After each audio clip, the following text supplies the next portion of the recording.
In today's video, I'm going to teach you how to turn off lasso selection in Autocad. If you've ever found yourself accidentally engaging lasso selection when you didn't mean to, this guide will help you turn off that feature, making your workflow a bit smoother and less prone to mistakes. Let's get started with these simple steps. First, you'll want to open up Autocad and focus on the command line at the bottom of the interface. This is where you can input various commands to control different aspects of the software. Type in Options and then press Enter. This command opens up the Options dialog box, giving you access to a whole host of settings.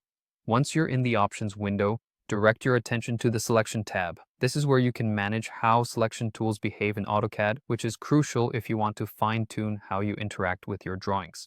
Within the Selection tab, you'll notice a section labeled Selection Modes. This is the heart of what we're looking to adjust. You'll see an option called Allow Press and Drag for Lasso, and your goal here is to uncheck it. By doing this, you're disabling the lasso functionality, which prevents it from activating whenever you press and drag with the cursor. After you've unchecked that box, don't forget to solidify your changes. Click the Apply and Close button and then follow up by clicking OK. This confirms the adjustments and closes out the Options dialog, ensuring that your selection settings are updated. As a bonus, there's an even quicker method if you prefer using command lines more often. In AutoCAD, you can toggle the lasso selection by typing Pick Lasso into the command line. You'll want to set its value to 0 to turn the lasso function off.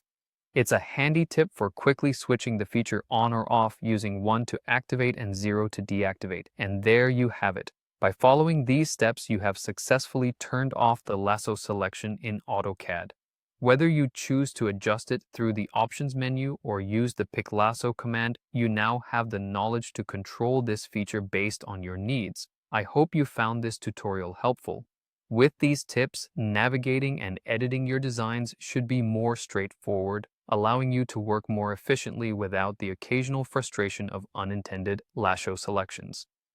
Thanks for watching, and feel free to check out our other tutorials for more helpful tips on mastering AutoCAD.